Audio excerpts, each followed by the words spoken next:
Sumali si Bogart sa mga palaro. At bago siya sumabak sa mga larong ito ay kung ano-ano pang seremonyas ang kanyang ginagawa para daw swertehin. Ang una niyang ginawa ay high jump.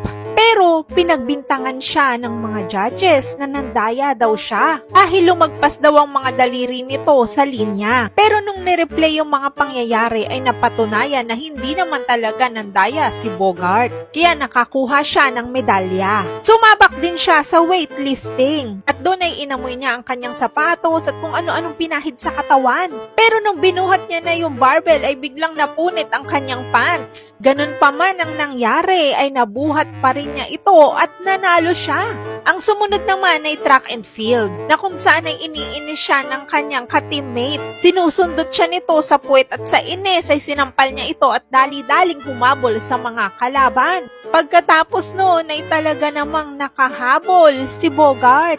Dikit ang laban pero nang nireplay yung video ay kitang-kitang naungusan talaga ni Bogart ang kanyang mga kalaban. At dahil doon nag-champion ang team nila.